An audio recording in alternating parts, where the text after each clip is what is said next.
The Grand Council chamber of the Galactic Concordat hung suspended in the void of space, a massive crystalline structure that reflected the light of 1,000 stars. As I, Ambassador Krillax of the Velutarian Empire, settled into my hover seat, I couldn't help but notice the empty section where the human delegates should have been. Not that anyone expected them to show up. Not after what happened on New Montana. "Order! Order in the chamber!"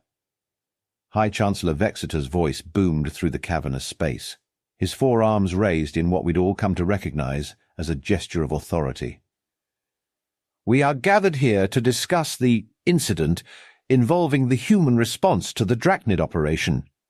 I suppressed a laugh, earning a glare from Ambassador Patok of the Unified Hives. Incident, they called it. When a Drachnid battle fleet gets turned into space debris, apparently that's just an incident. "The humans," Vexitor continued, his scaled skin shifting from green to a worried purple, "have issued what they're calling a final notice of grievance. Would Ambassador Krillax please read the communication for the Council?" Wonderful. They always make me do the uncomfortable parts. Probably because my species is one of the few that can actually pronounce human words without translator assistance. I pulled up the holographic document and cleared my throat sacs. "To the Galactic Concordat and all associated species," I began, trying to keep my voice steady.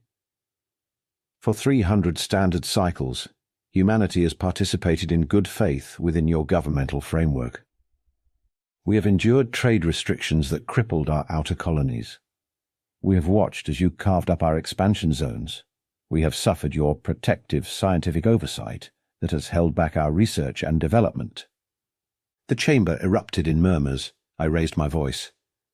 "But the unprovoked attack on New Montana crosses a line that cannot be uncrossed. You have mistaken our patience for weakness, our diplomacy for fear, our restraint for limitation." I paused, noting how the council members shifted uncomfortably in their seats. "Consider this humanity's resignation from the Concordat, effective immediately. Any species that stands between us and justice for New Montana will be considered hostile. You have 24 standard hours to choose your position. Choose wisely." The chamber exploded into chaos. Trade Minister Zilfra of the Commerce Worlds fainted, her crystalline form tinkling as her attendants caught her.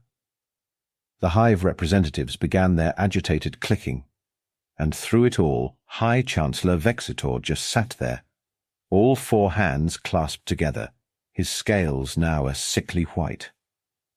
"Surely," Ambassador Patok's clicking voice cut through the chaos, "the humans understand their position. They are one species among hundreds. Their military power is fraction of the combined fleet." I couldn't help myself. I laughed. Everyone turned to stare at me, and I realized I would have to explain what they still didn't understand. "My esteemed colleagues," I said, my voice dripping with sarcasm, "has it occurred to any of you that the humans waited until now to send this message? That perhaps they've spent these 300 cycles preparing for exactly this moment?" The silence that followed was deafening. The council chamber's silence stretched uncomfortably as I pulled up historical records on my neural display. Not that I needed them. Every diplomat worth their salt knew the 3 breaking points that led us here.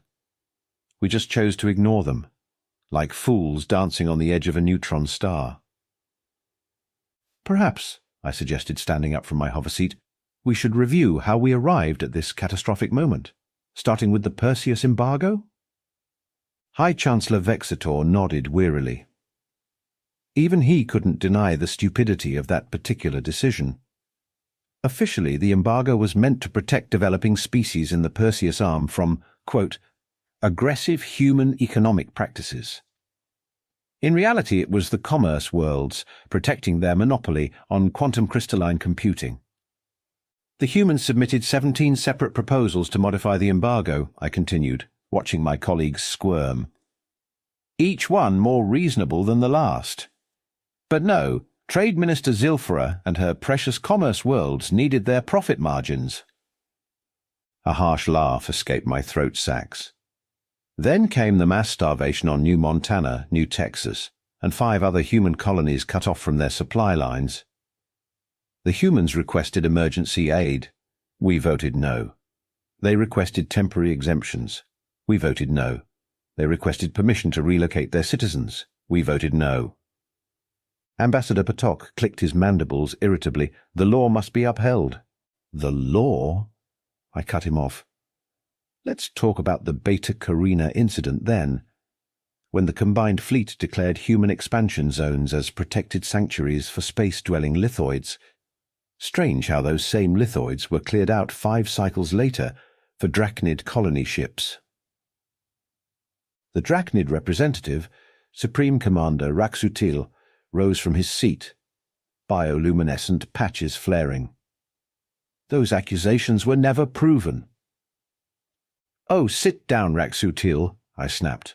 We all saw the footage. Humans had terraformed 3 planets in that sector, invested 60 cycles of work, built cities, established farms. Then, suddenly, your survey ships discover critically endangered crystal breathers in that exact sector. Please? The chamber erupted in angry shouts and accusations. I let them rage for a moment before triggering the sonic dampeners in my section. In the artificial quiet, I accessed more records. But the scientific censorship, I continued once they'd settled, that was our masterpiece of diplomatic idiocy. When humans developed their first functional quantum consciousness transfer system, what did we do? The Science Council, in its infinite wisdom, declared it too dangerous for an immature species and demanded they abandon the research. High Chancellor Vexitor's scales shifted to a deep blue of remembered shame. The technology had significant risks. The technology worked, I shouted, my throat sacs fully inflated. It worked better than anything our species had developed. But instead of collaboration, we chose suppression. When Dr. Elena Martinez refused to destroy her research, the Science Council sent in enforcement units. 10 human scientists died in the raid. The newer council members looked shocked. This part usually got glossed over in the official histories. The humans went quiet after that, I said, my voice softening. Too quiet. They accepted our restrictions, followed our rules, smiled during diplomatic functions. But if any of you had bothered to really look, I gestured at the holographic displays showing human space. Their shipping manifests never quite matched their production numbers. Their energy consumption was always slightly higher than reported. Their colonies kept growing despite the restrictions. Trade Minister Zilphara, recovered from her fainting spell, raised a crystalline appendage. Are you suggesting they've been systematically deceiving us? No, I replied, sinking back into my hover seat. I'm stating it as fact. Humans have a saying, hope for the best, plan for the worst. For 300 cycles, we've given them nothing but the worst. And I guarantee you, they've been planning accordingly. The chamber fell silent again as the implications sank in. All those years of restrictions, vetoes, and suppression. We thought we were containing a potentially dangerous species. Instead, we were just giving them time to prepare, time to build, time to plan. And now, with the ashes of New Montana still cooling, we'd finally pushed them past their breaking point. The holographic display in the center of the council chamber flickered to life, showing the ruins of New Montana. Even now, 3 days after the Drachnid attack, fires still burned across the continent-spanning wheat fields. The massive agricultural domes lay shattered, their broken shells scattered across the landscape like the bones of ancient creatures. "Play the footage," I demanded, my voice rough with emotion. Most of my colleagues flinched. They knew what was coming. The recording began. New Montana's orbital defense platforms hung silent in space, powered down as required by Concordat law. The Drachnid fleet dropped out of hyperspace. 47 capital ships strong. No warning, no demands, just immediate, overwhelming force. "Stop!" Supreme Commander Raksutil protested. "We all know what happened." "No!" I snarled. "You will watch. You will all watch." The Drachnid ships opened fire. Their energy weapons carved molten scars across the planet's surface. Kinetic bombardment rounds punched through the atmospheric shields, striking cities with the force of small nuclear weapons. 7 million humans died in the first hour. But that wasn't what broke us. What broke us was the agricultural domes. "Notice," I said, highlighting specific ships in the display, how the Drachnid fleet specifically targeted food production facilities. Not military installations, not industrial centers. They deliberately destroyed the means to feed a population. The recording continued. Emergency beacons lit up the night side of the planet as civilian ships tried to escape. The Drachnid fleet methodically shot them down. Not all of them. Just enough to prove they could. Just enough to send a message. 17 hours, I continued, my throat sacs constricting with barely contained rage. For 17 hours, human ships across 3 sectors received distress calls from New Montana. Calls we were legally forbidden from answering due to the Concordat's quarantine protocols. High Chancellor Vexator raised all 4 hands. The protocols exist to prevent conflict escalation. The protocols, I cut him off, exist to protect aggressors like the Drachnids from consequences. But here's what you all seem to have missed. The humans obeyed those protocols. For 17 hours, while their people died, they obeyed your laws. I switched the display to current sensor readings. Then exactly 18 hours after the first shot was fired, every human military vessel in known space activated previously unknown drive systems and vanished. The chamber erupted in concerned murmurs. Ambassador Potok's antennae twitched nervously. Vanished where? That's the interesting part, I replied, unable to keep a note of dark admiration from my voice. According to our best sensor data, they didn't go anywhere. They just stopped being detectable. 5,000 ships just gone, like they'd never existed. Trade Minister Zilfara's crystalline form vibrated with anxiety. Impossible! Our detection systems are being jammed by technology we didn't know existed, I finished for her. Just like we didn't know about their fleet's true capabilities. Just like we didn't know about their actual industrial capacity. Just like we didn't know about the massive military installation buried 2 kilometers under New Montana's surface. That got their attention. I triggered another holographic display, this one showing deep scan readings of New Montana, taken just before all our sensor platforms in the system mysteriously failed. See that? I pointed to a massive structure beneath the planet's crust. While we were all busy congratulating ourselves on keeping humanity contained, they built a fortress under our noses. One that survived the bombardment. One that, according to our last readings, was launching ships. But that's not the worst part, I continued, saving my biggest revelation for last. The worst part is what happened 6 hours ago. Would anyone like to guess? Silence filled the chamber. I let it stretch, watching my colleagues squirm. Every human in known space disappeared, not just military personnel, every human. Trading posts, diplomatic missions, research stations, civilian contractors, all empty. 3 billion humans across 700 systems, gone in an instant. The implications hit the Council like a plasma blast. High Chancellor Vexator's scales turned almost white. That's not possible. The energy requirements alone. Quantum consciousness transfer, I said quietly. Remember that technology we forced them to abandon? Turns out they didn't abandon it. They perfected it. And now we have no idea where humanity's population has gone, where their fleet is, or what they're planning. I stood up, looking each council member in their various sensory organs. But we do know one thing. In the last transmission from New Montana, before the Drachnid fleet opened fire, Governor Chen said something to her people. The humans have been kind enough to let us keep that recording. I played the clip. Governor Chen's voice, calm despite the approaching fleet, filled the chamber. Remember the Alamo? None of our xenohistorians could explain the reference, I said, watching comprehension dawn on my colleagues' faces. Until now. It's from human military history. It means they're about to make someone pay dearly for a mistake. The chamber's emergency alerts chose that moment to start blaring. Reports flooded in from across known space, human ships appearing out of nowhere, strategic targets hit with surgical precision, and one message broadcast on all frequencies. Humanity thanks the Galactic Concordat for its patience. Now please sit back and observe how warfare should be conducted. The Council Chamber's emergency alerts wouldn't stop screaming. Red warning holograms filled the air as reports poured in from across Concordat space. Supreme Commander Raxutil kept barking orders into his neural link, his bioluminescent patches pulsing with increasing panic. Drachnid Fleet Base Omega-7. Gone. Just gone. His voice cracked. 300 ships, 50,000 personnel. The humans hit it with some kind of weapon that turned everything within a 50-kilometer radius into elementary particles.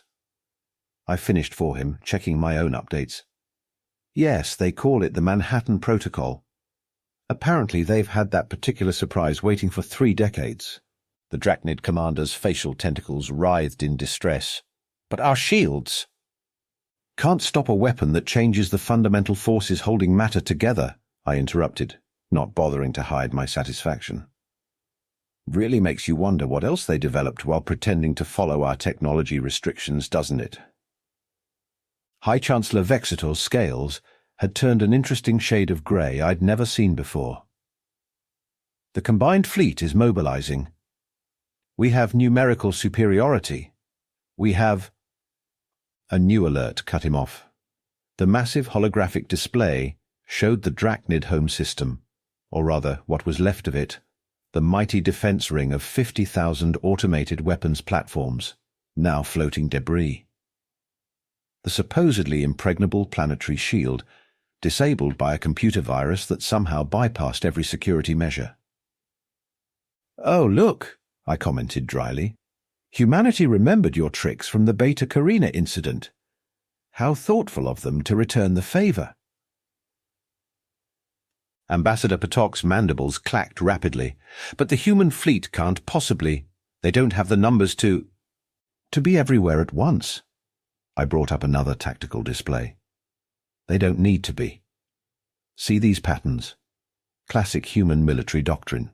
Vertical envelopment, tactical mobility, force multiplication. They're not trying to hold territory. They're destroying strategic targets and disappearing before we can respond." The chamber shook. Not a simulation this time. A real impact. I checked the external cameras. The commercial world's prize defense fleet was engaging 3 human warships directly above the council chamber. The humans were winning. Fascinating, I mused, watching the battle. Their ships are using maneuvers that should tear them apart. The energy readings are off the charts. It's like they're not bound by the same laws of physics we are. Impossible. Trade Minister Zilfara's crystalline form resonated with fear. Our scientists assured us that humans couldn't possibly advance beyond our technological level, I laughed. Did it ever occur to you that they let us think that? That every advancement they showed us was carefully calculated to keep us complacent? Another explosion lit up space above us. One of the human ships had just copied itself. Then both copies copied themselves. The commercial world's fleet was now facing 12 identical warships instead of 3. Quantum duplication, I explained to my stunned colleagues. Another technology we told them was too dangerous to develop. I'm starting to sense a pattern here. Supreme Commander Raxutil suddenly went rigid, his neural link buzzing with priority transmissions. The human fleet. His voice failed. Let me guess, I said, checking my own updates. They just appeared in every major system simultaneously. Military bases, shipyards, command centers, all under attack at the exact same moment. The council chamber fell silent, except for the wail of alarms and the distant sound of battles. I stood up, straightening my diplomatic robes. You know what the really interesting part is? I looked around at my terrified colleagues. They're being selective, precise. Only military targets. Only species that supported the Drachnids. They're not even blocking civilian traffic. High Chancellor Vexitor found his voice. They're showing restraint? No, I corrected him. They're showing us exactly how much restraint they've been practicing for the past 300 cycles. And what happens when that restraint finally runs out? The next 6 hours in the council chamber felt like watching a masterclass in warfare. Trade Minister Zilfara had shattered herself in panic an hour ago when the humans broadcast their next message. Not with weapons or threats, but with music. "What is this noise?" Supreme Commander Raxutil demanded, his tentacles curling in agitation. "Flight of the Valkyries," I answered, recognizing the ancient human battle song. "They're broadcasting it on all frequencies while they dismantle our fleets. Apparently they have a sense of humor." The tactical displays told a story that none of us wanted to read. The proud Drachnid armada, reduced to scattering like prey animals. The Commerce World's defense grid, turned against their own ships by human cyber warfare. The Hive Cluster's mighty spawning fleets now drifting in space, their crews seemingly asleep. How? Ambassador Potok's mandibles wouldn't stop twitching. How are they predicting our every move? I pulled up another report, laughing despite myself. Remember all those human servants in our diplomatic corps? The ones we thought were just cheap labor? Turns out they've been cataloguing our military response patterns for generations. The chamber rocked again as another battle unfolded nearby. This time, I noticed something odd about the human tactics. They're herding us, I realized, watching the pattern emerge. Every retreat route leads to a prepared ambush. They mapped out this entire campaign before firing the first shot. High Chancellor Vexeter's scales had settled into a permanent shade of grey. The combined fleet is reporting strange malfunctions. Ships shutting down, weapons failing. Quantum virus, I explained, reviewing the data. They infected our networks years ago, laying dormant, gathering data, waiting for the signal. When New Montana burned, they activated their trap. Another alert. This time a message appeared on every screen in the chamber. Simple text, no audio. Check your calendars. The confusion lasted only moments before understanding hit. Today's date on the human calendar, April 1st, April Fool's Day. They'd timed their revenge to coincide with their ancient holiday of pranks and tricks.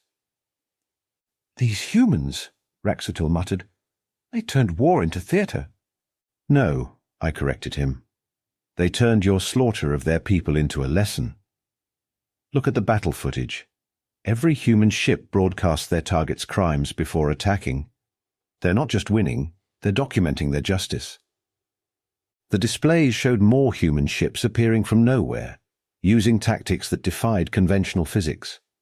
Some phased through solid matter, others manipulated time itself, arriving at their targets before they launched their attacks. "That's impossible," one of the junior ambassadors whispered. "The energy requirements alone." "They solved cold fusion 40 cycles ago," I revealed, enjoying the shocked gasps. "Kept that quiet, too, along with quantum tunneling, temporal mechanics, and about a dozen other technologies we thought were theoretical." A new tactical assessment flashed across my neural link. The Drachnid home fleet, pride of their empire, had just surrendered unconditionally. The Commerce World's defense forces followed suit minutes later. The dominoes were falling exactly as humanity planned. "You know what's truly terrifying?" I asked the stunned council. "This isn't even their full force. Long-range scans suggest most of their fleet is still waiting in whatever pocket dimension they've been hiding in." Supreme Commander Raxutil slumped in his hover seat. How long have they been planning this?"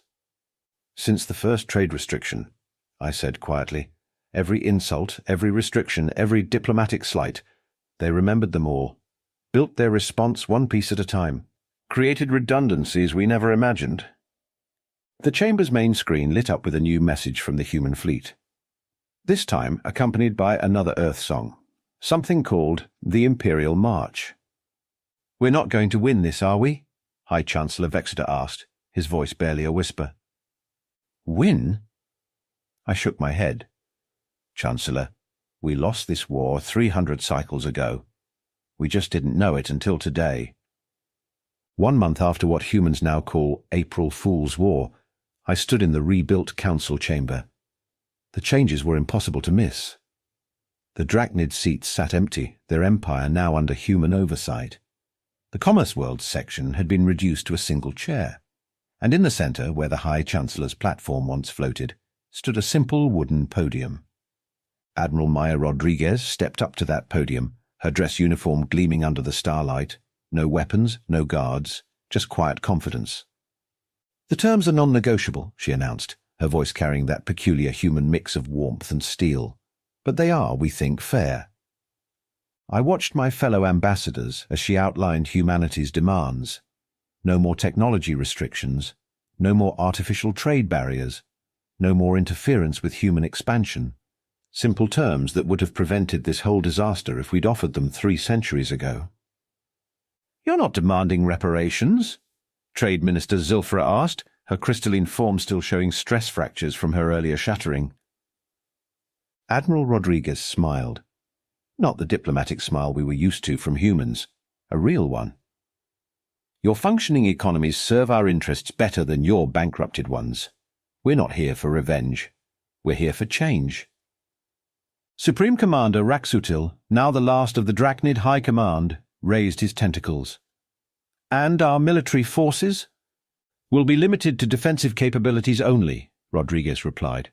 "You can keep your patrol fleets, but the next species that launches an unprovoked attack will find their entire military infrastructure turned into a quantum physics experiment. Again." I couldn't help but notice how the Admiral's hand briefly touched a small medal on her chest. New Montana Service Cross. She'd lost family there, I realized. Yet here she stood, offering peace. "There is one more thing," Rodriguez continued, triggering a holographic display. "We're establishing a new research initiative. Open to all species. No restrictions, no censorship.